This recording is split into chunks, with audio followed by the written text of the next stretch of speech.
Welcome to day 29 of the 400-day Bible reading series. On day 29 we will be reading Genesis chapter 29, Job chapter 27 and Psalm 2.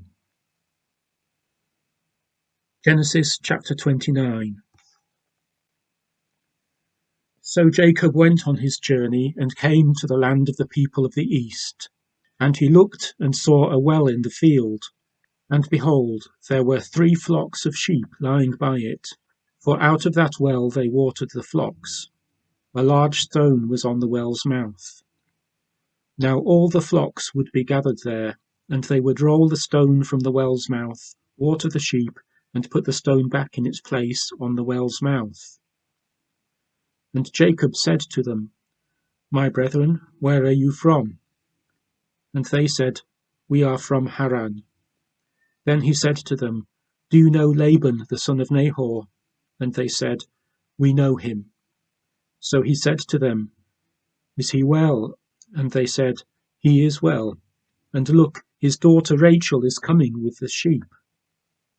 Then he said, Look, it is still high day. It is not time for the cattle to be gathered together. Water the sheep and go and feed them. But they said, We cannot, until all the flocks are gathered together, and they have rolled the stone from the well's mouth. Then we water the sheep. Now while he was still speaking with them, Rachel came with her father's sheep, for she was a shepherdess. And it came to pass, when Jacob saw Rachel the daughter of Laban his mother's brother, and the sheep of Laban his mother's brother, that Jacob went near and rolled the stone from the well's mouth, and watered the flock of Laban his mother's brother. Then Jacob kissed Rachel, and lifted up his voice and wept. And Jacob told Rachel that he was her father's relative, and that he was Rebekah's son. So she ran and told her father. Then it came to pass, when Laban heard the report about Jacob his sister's son, that he ran to meet him, and embraced him, and kissed him, and brought him to his house. So he told Laban all these things. And Laban said to him, Surely you are my bone and my flesh. And he stayed with him for a month. Then Laban said to Jacob, Because you are my relative, should you therefore serve me for nothing? Tell me, what should your wages be? Now Laban had 2 daughters. The name of the elder was Leah, and the name of the younger was Rachel. Leah's eyes were delicate, but Rachel was beautiful of form and appearance. Now Jacob loved Rachel, so he said, I will serve you 7 years for Rachel your younger daughter. And Laban said, It is better that I give her to you than that I should give her to another man. Stay with me. So Jacob served 7 years for Rachel, and they seemed only a few days to him because of the love he had for her. Then Jacob said to Laban, Give me my wife, for my days are fulfilled, that I may go into her. And Laban gathered together all the men of the place and made a feast. Now it came to pass in the evening that he took Leah his daughter and brought her to Jacob, and he went into her. And Laban gave his maid Zilpah to his daughter Leah as a maid. So it came to pass in the morning that, behold, it was Leah.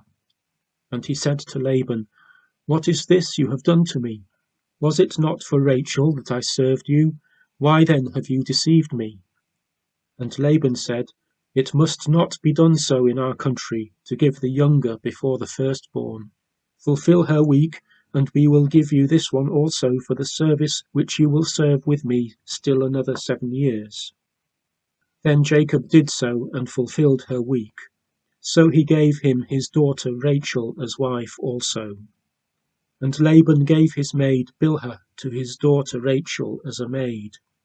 Then Jacob also went in to Rachel, and he also loved Rachel more than Leah.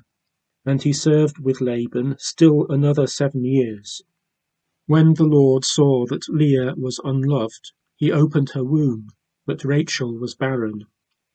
So Leah conceived and bore a son, and she called his name Reuben, for she said, The Lord has surely looked on my affliction. Now therefore my husband will love me. Then she conceived again and bore a son, and said, Because the Lord has heard that I am unloved, he has therefore given me this son also. And she called his name Simeon. She conceived again and bore a son, and said, Now this time my husband will become attached to me, because I have borne him 3 sons. Therefore his name was called Levi. And she conceived again and bore a son, and said, Now I will praise the Lord. Therefore she called his name Judah. Then she stopped bearing.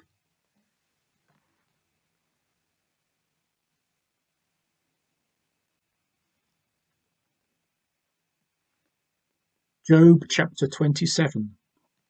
Moreover, Job continued his discourse and said, As God lives, who has taken away my justice, and the Almighty, who has made my soul bitter, as long as my breath is in me, and the breath of God in my nostrils, my lips will not speak wickedness, nor my tongue utter deceit.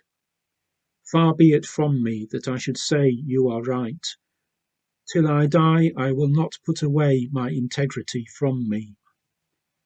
My righteousness I hold fast, and will not let it go. My heart shall not reproach me as long as I live. May my enemy be like the wicked, and he who rises up against me like the unrighteous. For what is the hope of the hypocrite, though he may gain much, if God takes away his life? Will God hear his cry when trouble comes upon him? Will he delight himself in the Almighty? Will he always call on God? I will teach you about the hand of God. What is with the Almighty I will not conceal. Surely all of you have seen it.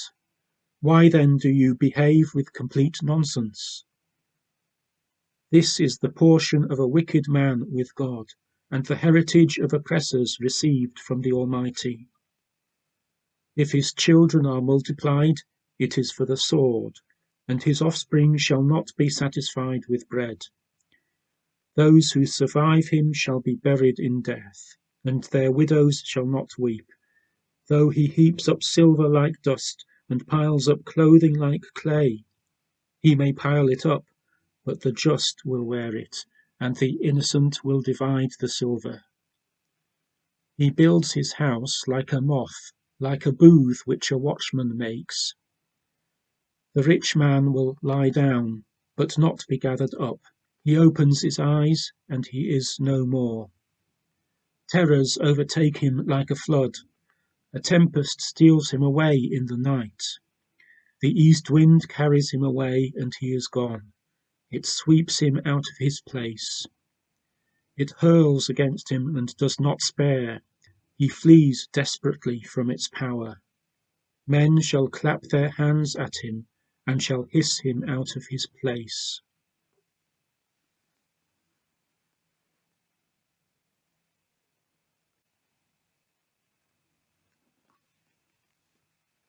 Psalm 2. Why do the nations rage, and the people plot a vain thing?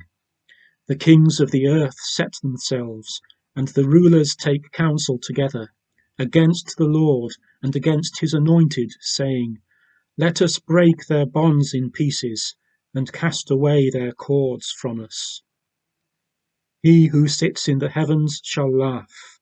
The Lord shall hold them in derision. Then he shall speak to them in his wrath, and distress them in his deep displeasure. Yet I have set my king on my holy hill of Zion. I will declare the decree. The Lord has said to me, You are my son. Today I have begotten you. Ask of me, and I will give you the nations for your inheritance, and the ends of the earth for your possession. You shall break them with a rod of iron. You shall dash them to pieces like a potter's vessel. Now therefore be wise, O kings. Be instructed, you judges of the earth. Serve the Lord with fear, and rejoice with trembling. Kiss the Son, lest he be angry, and you perish in the way, when his wrath is kindled but a little. Blessed are all those who put their trust in him.